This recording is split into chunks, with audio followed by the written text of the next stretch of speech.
It is the Anfield Wrap. It's Neil Atkinson with Ian Ryan, John Gibbons, and fresh from Deepdale, Stu Wright. It is produced by Andy Heaton, and Jordan Singleton is making the picture-based magic happen if you're watching this on YouTube. What about Stu going to Deepdale, John? He puts the deep in Deepdale. He was absolutely... It doesn't get deeper than Deepdale. Knee deep he was. Knee deep in it. I was Preston. It's alright, couldn't get out of it. I bet you couldn't. Honestly, it was a nightmare getting home. But, no one thought that bit through. I actually thought that bit through. I thought everyone's forgot there's only one road in and one road out here. Parking was sound around the ground. No problem with parking, but no chance of getting out of it. There was train issues as well, I believe. Oh, there was. They cancelled something for no notice. Yeah. But that's why we drove. But you still got stuck. Yeah. Everyone had to go home via Manchester, which to people listening who may not be sort of from the northwest will sound like, well, you might just have to sort of do that normally anyway. But it is a diagonal where a straight line works. It's worth pointing out. But yeah, go on. No, you look poised to do more. I was just going to do. But I thought how much do people want it. I was going to say that the Preston is actually Preston's one of the few places you can get to from Lime Street. You have to go to Preston to get to Edinburgh or Glasgow. Yeah. So normally Preston, like you're flying. Yeah, you bob on. It's the rest of the country, and there's the X2 as well, which just takes you direct, but it drops you off at the bottom of my road to all intents and purposes. Yeah. Well, in fact, why didn't I go? But I actually thought there's only one road in and one road out, and I don't know what it's going to be like post. But there we are. Stu Wright, though, he's made it here today. Hitched most of the way, I believe. Liverpool 3, Darmstadt 1. Deepdale added to it being a bit surreal, and I felt on the telly. It was just a bit of an odd game. It doesn't help, though, that both the speed and the nature of the first two goals. It was a bit like playing Burnley in that I think they're newly promoted to the Bundesliga. I just felt it was really hard to judge their level for any given 5 minutes in the game. I couldn't work out how good this team Liverpool are playing, really. Yeah, I think that's fair. And I think if you're having those thoughts, then it's hard to judge what our level is as well going into the final pre-season game. I don't know whether this is true, but someone mentioned that was the first time they'd scored a goal in 6 pre-season matches. Bloody hell. Maybe they've been practicing other things. I mean, maybe they have. Is what I would say. But to be fair, done loads of shape. When you saw Liverpool on the horizon, you must have thought, fucking hell. This is the night, boys. This is the night. So yeah, I think it was hard just to judge them in terms of their level. As you said, newly promoted and stuff, so I think they've spent a couple of seasons before in the Bundesliga, but predominantly kind of a lower league team in German football. And then obviously in terms of our own performance, you're obviously looking for indications of what it might feel and look like against Chelsea, and maybe we got a little bit of that, but I think obviously the news that Curtis Jones wasn't maybe ready to start, so then you suddenly see a little change there. The manager talked about McAllister playing in that role, didn't he? And I think he actually says, he's comfortable in that position if it's a tight formation, but you wouldn't play him there on his own. And I think you saw a lot of Liverpool's maybe insecurities and some of the issues that we've talked about throughout pre-season, where they still, even with a week to go, feel like a team that you can get at pretty easy. Liverpool have got an unbelievable amount of sharpness, Ian, but it's all going one way. This is the thing that I'm taking away, and I'm including both sort of shape and overall performances. I'm including the idea of we'd like there to be another recruit or two, but even looking at individual performances at times, I've not been looking at Konate through this pre-season and gone, feel like he's hitting heights. I think Virgil's done all right. I didn't think Trent played particularly well yesterday. McAllister has some really good moments first half, but most of those are when he's front foot and not when he's back foot. Everything about Liverpool's sharpness, to me, it's only a sharpness if it's going forward. Yeah, 100% agree. I don't think you'll find anyone who could disagree with that. And I think on the defence, I think it's hard to really understand how much of it is individuals doing poor things and having poor moments, and how much of it is system related. It's probably a little bit of both. I don't think the system and the setup is helping them, if I'm honest. I think it does feel very easy to get at the back four with the simplest of balls. And I think there are some individuals that maybe just don't look like they're quite at it yet. You mentioned Trent. I thought he was really poor, to be honest. I thought he had a really poor game. The goal, obviously, Konate steps up and then they're in. I agree with you on Virgil again. You have to caveat all this with it is pre-season, but you are looking for things as you get nearer to kick-off where you want to see players almost pairing a little bit. And in terms of that back line, I don't think you're seeing that at the minute. It does feel like one or two are going to have to step up from maybe 5s and 6s to 7s, 8s and 9s come next weekend. the idea of stepping up somewhere, Stu, I think is a massive part of this. But again, what is striking is it's very easy. You can't argue that Mo Salah hasn't stepped up. You can't argue that Luis Diaz hasn't stepped up. Diogo Jota, I think it's almost impossible to conceive how Jota could have had a better pre-season. All things being equal, everyone's made up with Gakpo. Mild sort of question mark, not in a negative way, just over it. It might take him a little bit of time for Szoboszlai possibly to absolutely fit. You know, this is the oddity of this pre-season.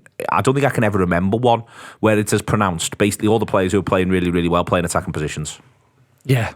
And I do think it's systemic. I think it's really harsh on the individual players if we just categorise them as like, the forward players are doing sound and the defensive players aren't putting it in or they're not sharp enough. I just think that there's just too much uncertainty. There's not enough clarity around what they're supposed to be doing, certainly on the right hand side of the pitch. I thought at the end of last season, once we'd started doing this hybrid role with Trent, and it was working to an extent, and at times it looked unplayable, at times it looked really, really exciting. And I thought, you know, we've done this mid-season as a bit of a break glass emergency type of thing. But once we get a pre-season under our belts, once they've really got this nailed with the system and who's meant to be where and when, I thought, you know, watch us go. But I mean, that's probably the thing I've been most disappointed in about pre-season, because it just hasn't happened. In fact, it looks more unclear now, and there's obvious reasons for that as well. With, you know, some very big name players leaving from the midfield who could offer a certain amount of protection. So that's stripped us bare even more. But I am really, really disappointed in the fact of we're still talking about Robertson playing the role not in the way that it needs to be played right now. You know, he's a great player. He's a legend of the club, and no one wants to see him out of the team. But we certainly want to see him doing the job that fits the. Have we just decided system. what that job is, though, Stu? Because if he just keeps doing it, then maybe that's what the manager's told him. Well, then that's a problem. And I don't think anyone around the table wants to start losing a bit of faith in the manager. I certainly don't. So for me, I just think that there's a lack of clarity. I'm looking at Szoboszlai yesterday and I'm thinking he needs a bit of time, you know, of course, and there's some little bright moments there, but also I really feel for him, because I think down his side of the pitch, it's a mess. It's a bit chaotic, because it's not clear when Trent's meant to be going forward, when he's meant to be alongside Szoboszlai, when he's meant to be coming back. There was several moments in the game where he found himself Trent in the inside left position. At one point in the first half, fairly early on, he had to make a foul, which would have been a booking in a Premier League game, because he was caught in the inside left position and he knew they were about to play a big diagonal switch. And, you know, the same switch that led to their goal 5 minutes later. So, you know, I am disappointed with that. Going forward, I think we look tremendous. You know, I'm a huge fan of Jota, and the names you reeled off before, like Gakpo, you know, I think the more I see Gakpo, I just think, oh, what a player he's going to be for Liverpool. He's tremendous. But defensively, I just think it's a bit of a mess. I'm not as quite as negative as Stu. I think, for me, the clear difference for me when I'm watching pre-season is where's the competition for places and where there isn't. And I think it's as simple as that. And I think there's obviously an element of where we're stronger, but I think the biggest difference from performances and the guys that you were reeling off now, they've got a share to win. Trent knows he's starting against Chelsea. So you've got lads who are treating it like I need to get in the team, and you've got lads who are treating it like I'm trying to get some fitness up. And that's the difference for me. So, you know, I might end up looking silly on Sunday if for example, Trent has a stinker, but I'm not worried about him at all. I thought he started pre-season great. He was getting his passing going, and then since then he's just been getting his fitness up. They probably trained on Monday as well, you know what I mean? So things like that, I think for Virgil and Canate and Robertson and people like that, I think for them, it's just the only one who's impressed more than maybe what he needed to is Alexis McAllister, but I think it's just because he's new and he's loving it and he wants to show everyone what he's all about, and he probably just is that type of fellow anyway, who's always going to put in a certain level. I think the others, I think they're treating pre-season in a way that, you know, pre-season sort of meant to be, really, which is, you know, building your fitness up and stuff like that. And so I'm not worried about any sort of individuals who maybe we haven't seen more of, the ones you mentioned there, Canate, Virgil and Trent, because I think they're fine, and I think they will be fine. System-wise, the only thing that concerns me is I don't think we've found this. I would have liked to have seen a solution to what happens when Trent doesn't play, and I don't think we've seen, personally, someone who we've seen who you can feel confident of. If Trent can't play, or we want to rest him, or we want to take him out, what happens? Because I've seen us use different people in the role, and none of them have sort of quite worked. Now, it might be that some of the ones who come back, for example, a Bajcetic, can make it work, or it might be that we just completely sort of change formation in games where he's not going to play. But for me, that's the biggest thing that I'd like to have seen this pre-season. You know, the main thing, aside from, you know, some of the, you know, the high balls over the top are a bit of a pain, but I just think we'll press better in matches. So I think that'll be harder. I think the fact that we don't seem to be playing offsides in any of these games is a bit of a nuisance, and apparently 2 of the Bayern goals would have been chalked off, and I think that's got in their heads a bit. I'd like to have, you know, seen the replay of last night's goal, to be honest with you, for them, but I think they just got a bit caught out a little bit, was my instinct. But I think once we can do a proper line and as VAR and stuff like that, I think, and we're pressing better because it's a real match, I think some of these defensive problems, not all of them, don't get me wrong, and listen, I'd love to buy a centre-half because I'm worried about Matip, but, you know, I think some of these problems will go away with the intensity of how we're going to play and things like that. The big thing for me, you know, when Stu was talking about the system there, and I think they'll get it right, and I think they'll get it right more often than not when there's 11 on the pitch that we want there. But what happens when Trent's not playing? I don't think we've solved that this pre-season, and Conor Bradley had a little go there, but I don't think he's at the quiet level at the moment. Chimikas had a little go there, but A, that was a bit mad, and B, we didn't sort of seem to shift properly, you know, in the defence in terms of what we were doing, and so that is a worry for me, and I'd like to have seen more of that. John, I think loads of the points you made there, I totally agree with, by the way. I think the competition for places at the back is huge. And I think it's something that we discussed last season.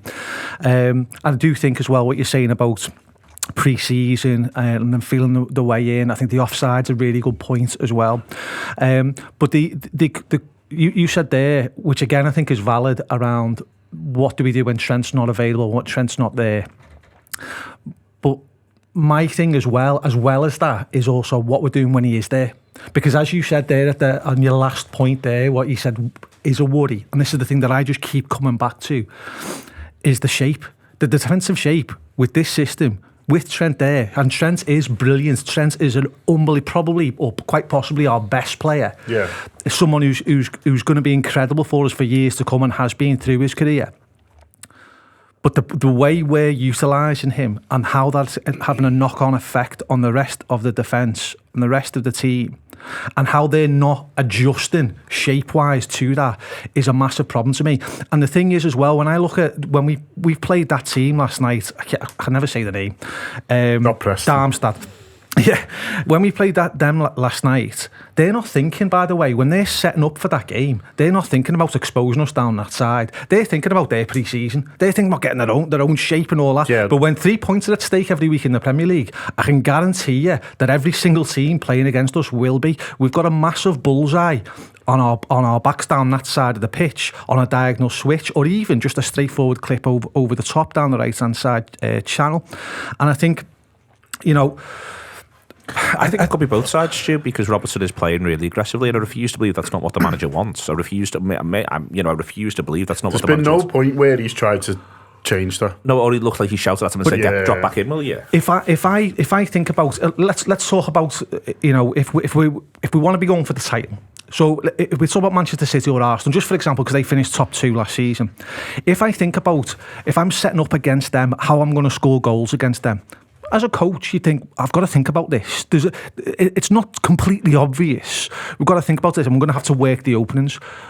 No matter who you are in the Premier League, when you are setting up against Liverpool, you know that one of your plans is going to be that switch to our right-hand side. You know it. I work in a school, I know it, I can guarantee, therefore, that every coach in the Premier League knows it.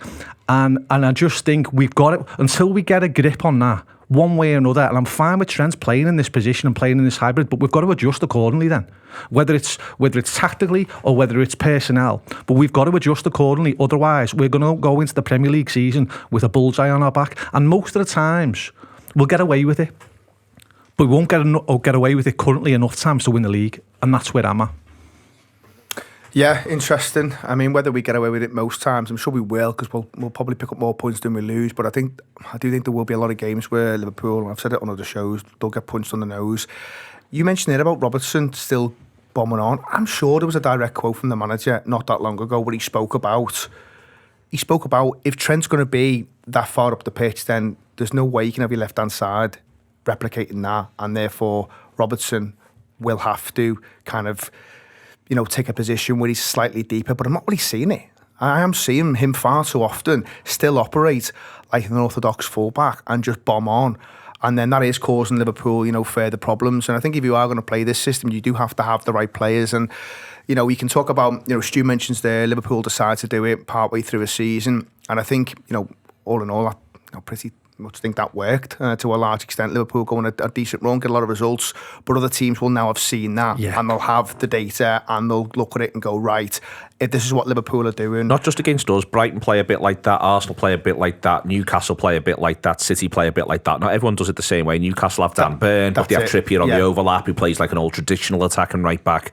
City do the inverted thing, John Stones coming in and out. Arsenal, a bit of a halfway with Zinchenko, but Ben White's very much a right-hand side at centre out. You know what I mean? Like everyone's got their own spin on it, but the point being is that everyone gets to see how everyone else has done it now for a season. Absolutely that. So there is some nuance to this, and I think different teams will kind of do different things to combat certain situations, and I don't think Liverpool have quite figured some of that out yet, and that's where I do take on board what Stu's saying. I do think there are going to be times, and I don't even think it is against the better teams. I do think all the teams in the Premier League are capable of making that switch, and I don't think it takes that much of a leap to suggest even some of the kind of smaller teams will hurt Liverpool if they don't fix some of this.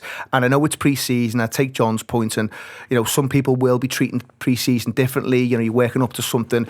I don't always like that, because I think sometimes as you get really close, and maybe just my insecurities here, I almost want to see them primed to take the season on. And I think sometimes switching that mentality from I'm just looking after myself to then suddenly getting into the heat of battle against Chelsea, it can be quite a different thing. Now, they'll be working on loads of stuff this week. The manager's alluded to it. I'm sure it'll be pretty intense. But going into this season, I probably thought we'd have maybe more kind of questions answered, and I'm not sure we have. I think we're going into this almost with a bit of, I'm not sure, and listen, that might not matter, because, it doesn't really matter what we think. It matters what the players think. But from the language the manager's using, he is using things like we've got to figure out a system and a setup for Chelsea. That makes me a little bit nervous, if I'm honest, Neil. Isn't he just saying, though, what Stu's just said, where you need to adapt yourself to certain games? And I wasn't as... The comments you just made, they cause a bit of commotion, didn't it? But I didn't necessarily read into it as much as what you did and what some others did. For me, he was just saying, similar to what Stu's just said there, which is, for certain games, you've got to look at the opposition, look at who you're playing. They've got real imbalance in their squad, but they have got, because they keep buying them, is a lot of, wide forwards and a lot of talent. And so I think, they might be looking at this game, looking at how far along they are. Maybe they're saying, well, we wish this was working a bit more than what we did. And maybe for this game, we need to adjust slightly. That's all. He was sort of saying to me, or maybe it was a case of... Was he asked John directly? I only saw the quote, so I didn't see the context. So you might be right. I've only seen a clip. I've seen the clip where he talks, but they don't include the question on the clip. So all I've seen, I've seen him say it, but it's just him talking. So I'm not entirely sure, but he was. There's another thing that he might be saying is that just because we're playing like this now, it doesn't mean we're going to be playing like this in February. That's another way of looking at it. I don't think for someone who's like, I don't think we can jump on anything any manager says. Certainly one like Jurgen, who, despite what people think, doesn't really enjoy doing stuff like this. He's there, he'll just talk for a bit. Sometimes he probably even think about what he was saying, and then he sort of go away. But I think, so I think generally jumping on quote sort of post, pre-season games or something isn't necessarily. He's not at his most measured, is what I would say generally. But I think for me, he's probably doing. What he is probably saying is probably just sensible. Whereas we've got a style that we want to play, we've got a way that we want to play, but it's Chelsea away, and what worries me for these games is that they are tricky games that we've opened up with in terms of teams being able to do what Stu was talking about before, which is those switches and stuff like that. So we've got Chelsea up, and I'm worried about their wide players up against us. When you saw what Bayern Munich were able to do with their quality wide players and stuff like that, I worry that they will be able to get us, and they've got talent. And the lad they bought in January, they didn't quite work out, had a really good pre-season, and listen, we'll see. But he's someone who's doing what Stu's saying, and Stu's point's perfectly valid. They're on the piece. They're not necessarily looking at that to win a game. So when people are, they're gonna be targeted even more. But I think for me, if he's not looking at Chelsea and the specific threats that they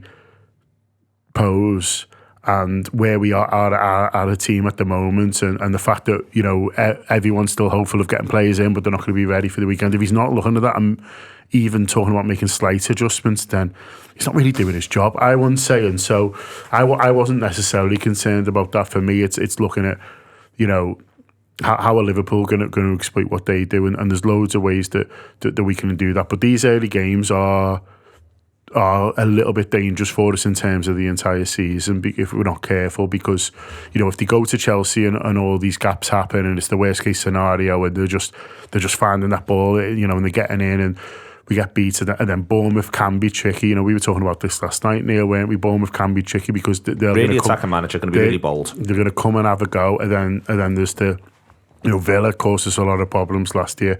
If we're not careful, we'll end up getting in our own heads. And I'm not just talking about the supporters here, I'm talking about the players as well. They can't lose confidence in what they want, in what the manager wants them to do. They can't lose confidence in it early and go, this isn't going to work, because it'll sort of fall apart quite quickly if that happens. So I think the manager is conscious of that as well. Just as part of that, I'm going to come on and talk about the way in which sides tend to perform and performed over the course of last season, the way we performed over the course of last season, because I don't like the shape. I'll come back around onto that in a second or two. But just more from the game, Stu McAllister I thought did well. I thought Gomez did well in both roles. He gets time in this shape where Virgil was playing, and then he moves himself over to right back. I thought he played well in both roles. I thought his passing was great. Yeah, I mean, I think Gomez, he really polarises people over the last year or so, doesn't he? I think the way his career's gone with the injuries, and I always think with Gomez, even before what was arguably his greatest season for Liverpool, the season before that, when he'd come back from injury, I think we played Wolves in the FA Cup and he was a show. And I always think that Gomez needs a bit of a run of games to get the game, the confidence back in his legs and almost find his feet again, and then you see the best of him. He's there's still a great player under there, and I think he would certainly be in my mind for right back on Sunday. 100%, I'd be considering that. And just play Trent as a midfielder. Just play him in midfield. Just play Trent in midfield. I think that would, whether that's alongside Jones, whether it's alongside McAllister, or have McAllister further forward. I just think in this game it just makes sense. I mean, the manager's already said doesn't define what he's going to do for the rest of the season. So fine, there's a solution away from home, playing a more defensive right back. Fine, you go away to Chelsea, particularly when there's so much unknown. And as you said, John, they've got so many good wide players, so many dangerous wide players. But I thought McAllister, really bright. He's been bright all pre-season. I don't think it's his best position, personally, playing as the six. But you can already see how much of the game goes through him, how much the other players look to him as a leader in that midfield. And I think we're going to see the best of him when he plays a little bit more forward on the left side of a three, if we do play a three. But really, really bright. And do you know what? I mentioned him before, but whatever you see Gakpo playing with centre forward, playing wide, playing in basically left side of centre midfield yesterday, he's great. He's, you know, he is. I don't think in my mind has ever changed so much about a player. When his first 3 or 4 games, I thought he was barely invisible. Looked a footballer, did he? I thought he'd be bought here. But well, I was like, what's he good at? Yeah. Someone tell me what he's good at. But now everything. I think transfers. Everything. Yeah, and I think he's one of the most intelligent footballing brains at the club, and I think that's why he does so well in so many different positions. I think you could play him at centre half and he'd be boss. I fucking have to. Might need to play him. Well, anyone looked at number 6? You know what I mean? I don't think about it, but yeah, so I think there was, you know, to temper the negatives before, I think there's certainly a lot of positives in the other side going forward. And there's Ben Doak. Yeah, absolutely. I think I said on last week's show, you know, I think Liverpool in certain competitions are going to have to commit to Ben Doak, and I think, you know, the Europa League, certainly the home games, presents a real opportunity for him to get his teeth into something. And I think Liverpool have got their hands on a player who looks like he's got, you know, all the potential in the world. I just wanted, with this additional added time, which I've also got views on, but with this additional added time, the idea that he comes on at 82, and whoever's playing fullback then sees the board go up and it says something like 11. Yeah. Just be thinking, this is like cruel and unusual punishment. What on earth am I meant to do with this fella here for the next 11 minutes? I've just had to put up with 8 minutes of him making me look like an idiot. I've now got 11 more in the part. I literally know it's 11. It's there. It's like a train delay. Yeah. Fucking hell. Yeah. But the thing is, I mean, you know, to get a player like that who is so fearless, and his first thought is, I'm just going to go at you. That's his only thought, really. And yes, there'll be 1 or 2 things he's still got to work on. I think they're pretty clear, but he will be working on them. They will be working on those things with him. But the raw ingredients are there, and he just looks like he wants to frighten the life out of any defender that comes anywhere near him. And I think, you know, pace is one of those things that, I think if you ask any defender, fullback or centre half, they don't want to come anywhere near it, because it can make a fool out of anyone. And he looks like a guy who's happy to go and make fools out of people. Just on the Gakpo point as well, I think for me, even last season, it was very apparent that he had a skill set that was going to allow him to play in multiple positions. And I think you maybe don't see it against a Chelsea, for instance, given some of what they can offer as a force. But certainly the Bournemouth game, you wouldn't be surprised if he takes up that position that he took up last night, where he's slightly deeper, he's in an 8 position, and he's bursting in from midfield or bursting through from midfield. And because he can knit it so well, and he does keep hold of the ball well, and he is physically imposing, and he can get a shot off from 25 yards, I think him as a weapon is going to be huge for Liverpool this season. Neil, just on the Ben Doak thing, at first, you know, I really likened, I know it's a different position, but I really likened him to Michael Owen, that 17-year-old Michael Owen. Just that rawness, that bravery, that he's going to destroy you, single-minded, he's going to destroy you every single time he gets the chance. But someone said, I don't know who it was, so apologies, but someone said on Twitter last night that Liverpool have finally got their Damien Duff, and I can actually really see that, the way he plays the game. Yeah. He is so exciting. It was a long time coming, wasn't it? Yeah. Took longer than Lavia. A 12 million bid any minute now. Yep, all the Ben Doak. It does feel like they're like Nunez is 4th in the alongside Salah queue, but the other 3 are tied, including Gakpo. Last thing, John, I know you're going to do it on our 5 things video, so, you know, I know you've already thought about it. They look really, really good attacking set pieces. They don't look quite so good defending them. And you think the 2 things in correlate, but they don't. Yeah, it is a funny one, isn't it? I think Szoboszlai, in particular, his delivery is going to be a real asset, and it's that good. It's almost another plus to get him in the team, really. And listen, we're not short of good set piece, you know, takers. And despite what people think, we're right at the top every season of goals from set pieces, and that's because of, you know, the threat, but also, you know, the quality of delivery. But he is another one who can put in a really, you know, good set piece, and it feels like there's been a couple in pre-season that have been sort of quite well worked as well. So it is another asset, especially I think in tight games. Opening goals from set pieces are you know, are huge. And you know, when we've had successful seasons, I'm always a bit surprised when you look back how many of those open goals were set pieces that gets you on top, and then you can sort of play from there. But defensively, they don't look great at all, and I don't know whether it's you know, it's the fact that there's so many subs and stuff like that, and so they're not sorting themselves out. So, but it seems to be sort of from minute one, really. It is a bit of a concern. It'd be interesting to see if it's a concern for them or whether they feel like there's a reason why it is happening. But, you know, obviously swapping goalkeepers and stuff like that doesn't necessarily help. So it might be something around that. But for me at the moment, you know, the other way, it just feels like, you know, and to sort of echo Stu's point before, you know, they're not even necessarily thinking about it exploiting Liverpool at the moment. So when they start to, it does feel like it doesn't feel like we adapt to what the other team are doing to me. So if they get a wide free kick and then they decide to do a back post overload, we just stay where we are and we just go, now we're happy. This is my zone. We've worked on this in training, and it's like, well, that's sound, but all their cunts are over there. So it's like, you know, it's one of those things really, and it doesn't. I don't know. That worries me a little bit, sort of going into next season, because it feels like somewhere Chelsea might be strong. I mean, I don't know. Maybe I'm thinking that John Terry still plays for them, but I think like it feels like somewhere Chelsea might be strong. They may well be, but who's to say? Who's to judge? We're going to try and work out what Chelsea are up to later in the week. We'll work out what Liverpool are up to against Chelsea. I said before, Ian, I don't like the shape, but the thing I keep sort of coming back to is the end of last season and the idea of what we've seen this pre-season. I think it exists primarily to beat the bottom sides. You know, the manager's post-match comments were really interesting on this prior to Chelsea. But against the bottom 10 sides last season, Arsenal won 15, drew 3. It's out of 20 this. City won 18, drew 2. Newcastle won 10 but drew 10. Brighton won 14, drew 4. United won 15, drew 4. We won 10, drew 6. 4 of the wins of that 10 come in that last 9 games and the change of shape. Before the big 9, the win percentage in those sorts of games for Liverpool is 40%, which when you're looking at, you know, Arsenal there on 75%, City there on 90%, United on 75%. I think Brighton dead interest in 14 wins. Don't do anywhere near as well against the top teams, which I will come on to in a minute in the context of the Chelsea game. You know, there is the idea of being vulnerable to a certain pass against these teams. It is worth sort of acknowledging that.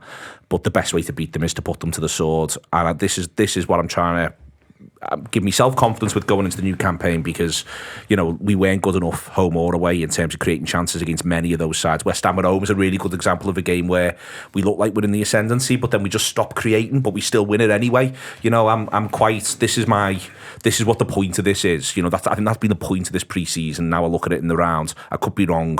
So I think that in one sense it is a positive, but obviously you are left going, all right boys, but what else? Yeah, and I think when you've got the attacking options that Liverpool have got, you can see scenarios where Liverpool have just taken the game away from you in the first 15 minutes because they've just come out and they've clicked, and maybe they've got the bounce of the balls fell in their favour, and all of a sudden you're 2 behind and you're in a bit of cruise control.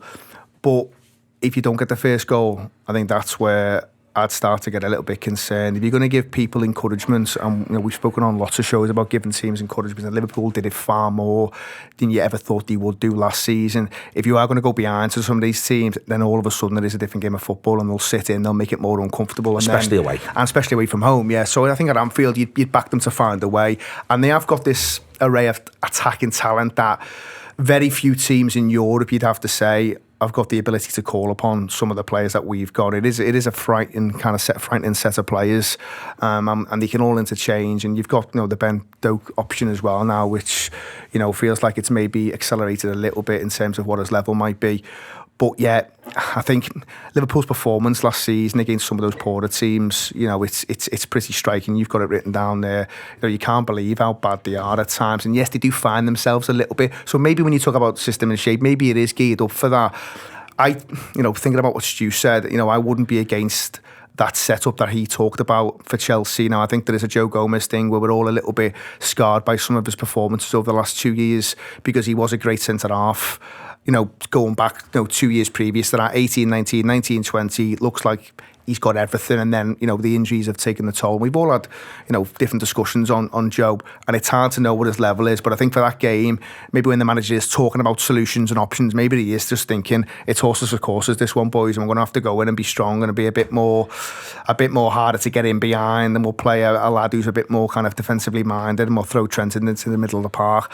I wouldn't be surprised to see that with it being the first game. But yeah, Liverpool have certainly got the tools in the armoury now to go and put some of these smaller teams away. But I do come back to, you've got to be starting matches properly. You've got to be starting matches with the right mindset. And too often last season, Liverpool almost ambled through the first 10 or 15 to the point where they've already been punched in the face. The interesting part about it, with one eye on Chelsea, but also this conversation, John, is that against the top teams last season, I've sent it all over to you, the top 10, the results for City, Newcastle, United, Brighton, Arsenal and us against the top 10 last season. But again, just as a quick version, Arsenal 11 wins, 3 draws, 4 defeats. This is now out of 18. City 10 wins, 3 draws, 5 defeats. Newcastle 9 wins, 4 draws, 5 defeats. Brighton 4 wins, 4 draws, 10 defeats. United 8 wins, 2 draws, 8 defeats. I will point out that United only beat one of the sides that finished in the top 12 away, and that was a last-minute winner at Fulham. Liverpool 9 wins, 4 draws, 5 defeats. I'll say again, it doesn't take, when you look at that, Liverpool are effectively turning one of those draws into a win, matching City's results in those games. And I think that, even looking at Arsenal there, I think Arsenal, and maybe I will sound bitter when I say this, but I don't know, I feel as though Arsenal get away with murder in both games against us. We hand them 2 goals in the first one at the Emirates before a really mad penalty we give away through sheer incompetence in the second half. And then I think we all feel as though expected goals did the same thing. At Anfield, we deserve to get the points, but they do get 11 wins, 3 draws from those games. So I think that's where the focus has been. Do you think that's where the focus has been? I think that's what he's been trying to work on. I think that's why he changes the shape and the system and commits to it in quite the same way. You play more poor sides than you do good ones. I want to come on to talk about the good ones in a minute, obviously with Chelsea on the horizon, but I think that's what we've been watching this pre-season. Yeah, I think that seems reasonable to me, and I think they've been, looking at those games, and it wasn't just the poor results, it was the fact that, we didn't have a lot to worry about. I'm thinking about that Forest game that we watched all together down at Keynes, and, so many of these games, you're waiting for us to, you think, we're going to have a good 10 minutes in a minute, and it just never comes. Opposition keepers were walking off man of the match. Exactly. They were walking off, not even having to wash the shirt, put it back in the drawer and I'll wear it next week. It was too easy, and I think that was the real problem really, is that we talked a lot last season, Neil, about how you could physically see teams we were playing gaining confidence as the game went. So they'd start a little bit cagey, and then they'd get a bit on the front and think, Liverpool aren't offering much here, and then suddenly they're passing it around with confidence to find new problems. Whereas if we'd have approached those games better, or even not, just found 10 minutes in a first half where we really got into our groove, and suddenly you just see the opposition drop back. They just shit themselves and go, fucking hell, here's Liverpool. Right, they might have had a quiet start. It's because not all about a lightning start. You can't have a lightning start all the time. It helps, don't get me wrong, but I think, as long as you can have a period where you get on top, they'll just completely drop these sides, and then that's where maybe they can find it hard for you, but they find it really, really hard to sort of threaten you the way. And in so many of those away games in particular, that just didn't happen at all, and there was the fear factors just dripping away, and they're able to really get on top. And so I think this change is really help from that. I think the forward options really will help us as well. And listen, injuries will happen throughout the season, but we're in a nice position currently where everyone's fit, everyone's raring to go, everyone's sort of fighting for the shirt. So we are going to cause problems for everyone, absolutely everyone in this league, and that's where you sort of end up getting a bit frustrated, and I understand everyone's frustrated because you think, well, if we can just get this right, and it doesn't take much, you know what I mean? Like Arsenal last season didn't have world beaters everywhere, but they knew where they had to put piano carriers and to unleash, the likes of Saka, who was sort of flying, and we've got the fly. They're the hardest lads to get in the world, you know what I mean? Like United have just spent 70 million on some kid they're hoping might be as good as Luis Diaz. And they've just spent 70 million on him. We've got, that's where you get annoyed. And because we've got all the boss lads who were dead hard to get. We've got 5 of them, 6 if you include Ben Doak, who's World Player of the Year in 2030. And so, you're like, I do understand, I do get everyone's frustration, because you're like, you've got all these belters, you just need to sign Shaka.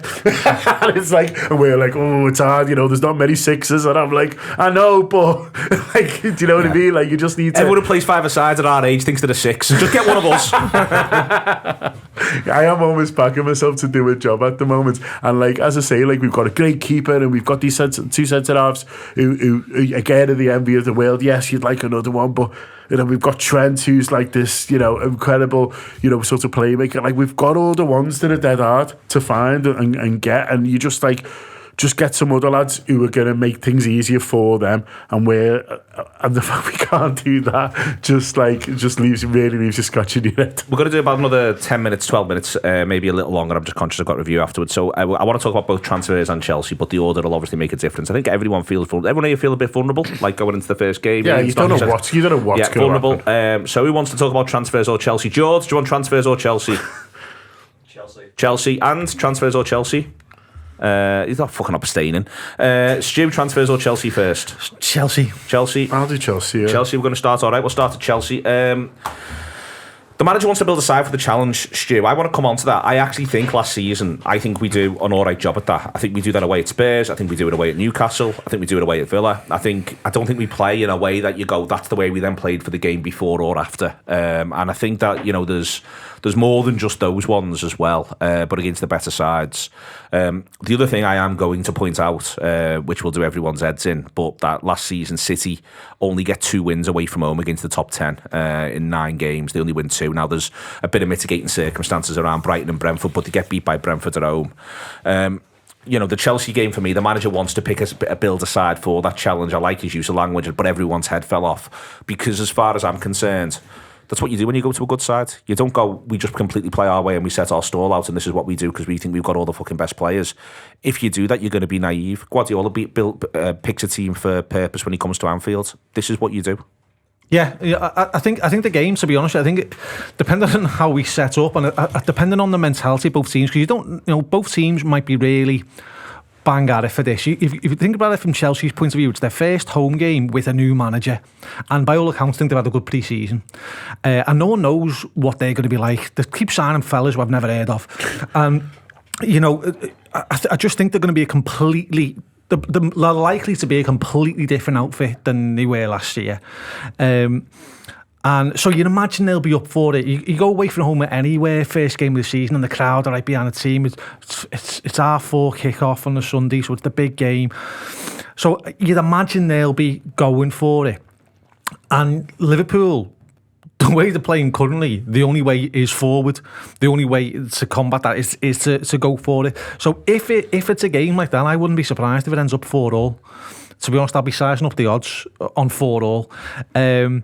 But there is also a risk of both teams being a bit nervy and trying to feel each other out, and it could be a damn squib. I don't think there's any in between here. I think it's either going to be like a 0-0, 1-0, something like that, or a 4-4. If it was me, because as you said before, Neil, we feel vulnerable, I'd go with what I mentioned earlier. I'd go with Gomez at right back. So the normal back four apart from Gomez there, I'd be going with Trent, McAllister, and one of either Szoboszlai or Curtis in midfield, potentially Curtis. But I think it would be a flip of a coin really. And then we've got such options up front. But I can tell you who I definitely are playing, and that'll be Jota. It's the idea of them wanting to have a plan here, and I think I'll say it again, it's perfectly reasonable. They in their last game, their last pre-season game, they went with Kepa in goal, Reece James, Thiago Silva, Colwill and Chilwell, Fernandes, Gallagher in the 4-2-3-1, Sterling, Chukwuemeka and Nkunku behind Nicholas Jackson. Now Nkunku we know is now out injured, so he won't be available for it, but they've got other players in the area. He was replaced, for instance, on that day by Mudryk. This is a 1-1 draw they get with Borussia Dortmund. I'd point out it takes a player called Mason Burstow. God knows who he is, couldn't pick him out of a lineup. I mean, he's one of the famous Burstows. Johnny's lad. Yeah, he comes on and gets an equaliser late in the game, but they have pre-seasoned well by most accounts as it's sort of gone on. They haven't got that many options beyond this, looking at sort of who they didn't use. A lad called Humphreys comes on, Cucurella comes on, obviously they could do something with him. Mudryk comes on and you presume he's the one to take place. They've got Santos in there as well, who I think's done all right in pre-season, Casade, who's done well in pre-season, but they're not, it's not a staggering set of names, and there is this arrow that hangs over the lad who's 38 playing right-hand side at centre-half for them there, that I'm just looking at going, I mean, he's been a great player and he seems like one of the best people in football, but there's a thing in my head going, surely there's going to be space to exploit behind him. But that's my point really, is that I want Liverpool to look fit for purpose, and fit for purpose is have a plan as to precisely how you're going to beat Chelsea and then just go and do that. Yeah, and I think if you're if you're kind of a set of Chelsea fans, they're probably having some similar conversations. In terms Do you feel vulnerable? Yes. In terms of, no, because why won't we just pay the money? But there's fragility in there. So we talk about the centre of the park, and you talk about someone like Gallagher, who is not your most kind of disciplined of midfielders. He will go looking for the ball. He will go kind of roaming a little bit.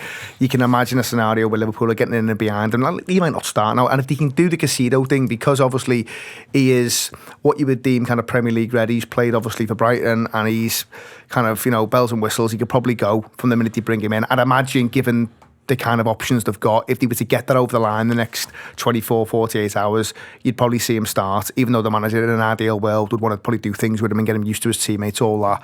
So I think there are weaknesses and areas of vulnerability to both teams. You know, the fact that it is a new manager, you would expect them to get a little bit of a bounce, and that could happen, and I think Liverpool are going to have to start well, and that does not mean that you have to come out and be a goal up in the first 15 or 20, but you do have to control possession. You do have to make sure you're not doing anything silly and giving the ball away and offering that encouragement that we spoke about before. And then your points on Thiago Silva, and I think he's been a great centre half. I think he's been pretty good since he's come into Chelsea, to be honest. He's probably got a little bit of that thing about him now where you can imagine he'll pick up 1 or 2 more injuries just as he's getting a little bit older, but he is very clever, he is very wily and stuff. But I think Liverpool might look at what they've got from the bench to then maybe expose, you know, maybe some of that tiredness in the legs the last 10-15. It is the first game, people aren't quite up to speed, and that's where I do see, I spoke before about I don't see Gakpo starting in an 8. I think he will play through the middle against Chelsea. I think the manager's spoken enough about how he likes the press when Gakpo's in the team. I do think he then has a question about, is it Jota or is it Diaz? And my God, what a choice to have, because they're both pre-seasoned well. They both look great. I love Jota's ability to take up certain positions where he just appears out of nowhere and he sniffs the opportunity and bangs one. But that said, I'm a huge Luis Diaz fan, and I think he might just plump for Diaz with Gakpo and then Mohamed Salah. You know, there is no doubt, as long as he's fit, he plays on the right-hand side. That's what I think he might do. But, you know, you can imagine the manager just sitting there and almost flipping a little bit, depending on what day it is and depending on who's training better, because they are all at a certain level. Certainly in the case of the 4 we've mentioned, and Nunes is still a little bit unknown because, you know, he's had that season last year where it's not bad at all, but it's maybe not quite hitting the heights that we expected or wanted. But he has shown signs over pre-season that he is ready and raring to go. But I just think the manager might hold him back for that Chelsea one. Change of formation? It's difficult, isn't it? It's hard. I'd probably go Gomez right back and Trent in midfield just because I back me forwards. I just think if you can just be solid and maybe a bit more solid than what you'd like to also, be in you can play situations. 2 different formations during the game because you get 5 subs. Oh, of course, yeah. So you can alter it as you go. You know, we might sort of look at it and think, like, you know, what we were talking about before, when you play in opposition, you're like, oh, these are a bit of a shambles here. Do you know what I mean? We might sort of get to that position where, you know, it's not quite happening for us from an attacking point of view, you know, but they're not offering much. You can change it on 45 or 60 or whatever it is. I'd be tempted to start with Gomez at right back and Trent out of 6, because we've looked at it in pre-season, and then 2 ahead of them. It'd probably be McAllister and Jones, I think, for me at the moment, but you know, we'll see on that. I think Elliott's done all right pre-season personally, but I wouldn't necessarily be throwing him for this, and I'd probably pick against from 3. But the 5 sub thing is really valid and a good point, because I think he'll be looking at it and thinking, well, not just, you know, who do I want to start, but who do I want on at certain times and stuff. That, you know, I can see Stu Wright burning glare in my head because I've not picked Jota, but he's a great sub. And Nunes as well. I'd have no problems, you know, them 2 swapping for Gakpo and Diaz at certain points in the game, and giving them something else to think about, and then doing a big 10 stoppage time of Ben Doak. The stoppage time of Ben Doak, which is the title of my debut novel. It's coming very, very soon indeed. Transfers then, Lavia and Moore. It feels like the Lavia thing's coming to a boil. Supposedly, as we're at the time of recording this, he's not in the squad for the League Cup game. He doesn't feature in the first game on Friday. There is some sort of point where a bit of pressure tells on Southampton. Certainly, if the player wants to go and he's able to say, "Listen, they're offering you a record fee ever for a Championship player," at some point you've got to do the decent thing and acquiesce. What I would say in that context of the game, Stu, is that you genuinely could buy Rodri, and I wouldn't say the Shape's going to do any better than City did last year. With the fact that City last year, as I say it again, only won 2 games away against the top 6 at this point, but they need the bodies, and I think that we would all.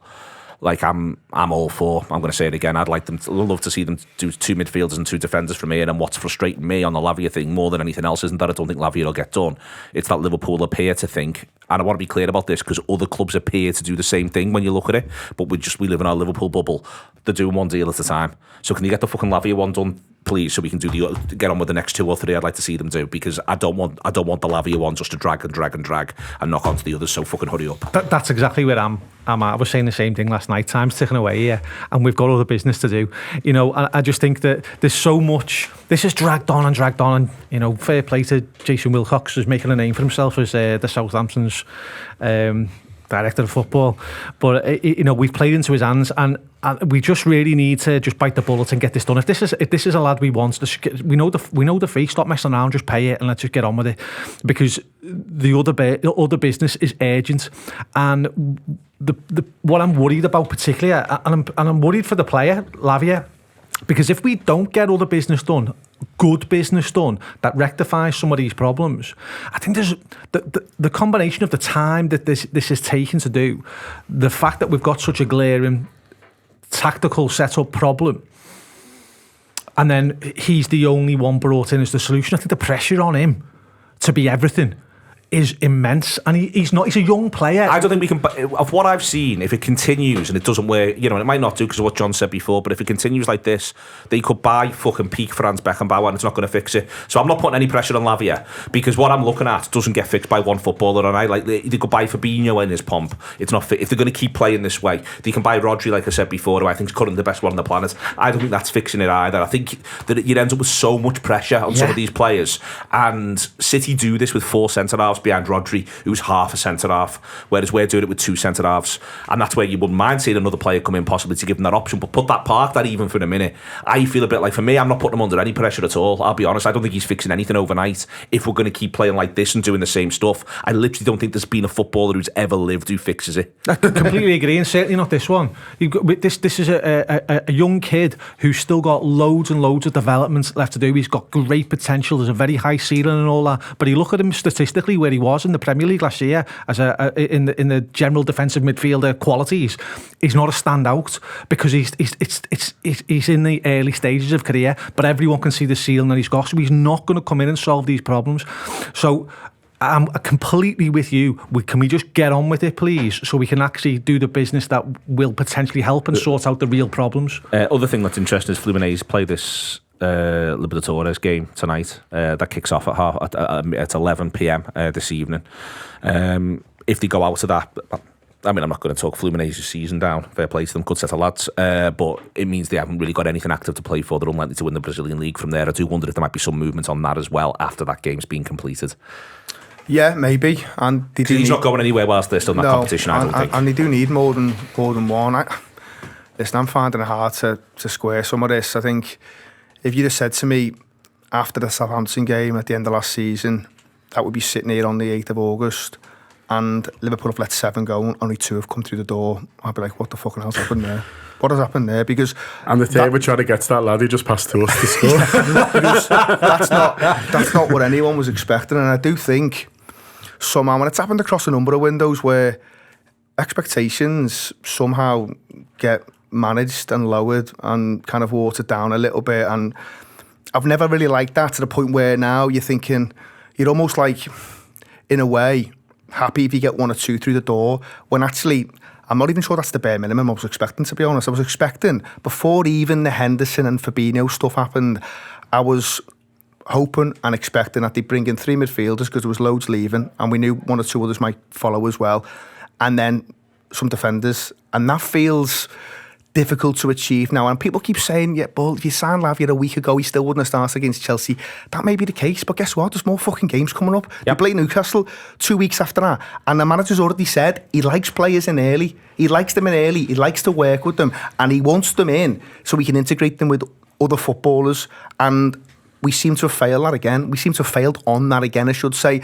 And that is a blow, because I don't think, and it's important because of the context, because of how the season finished. So if you go and clean the board like Manchester City do, I don't think anyone's sitting here panicking, because of the season Liverpool have and the obvious issues that we had.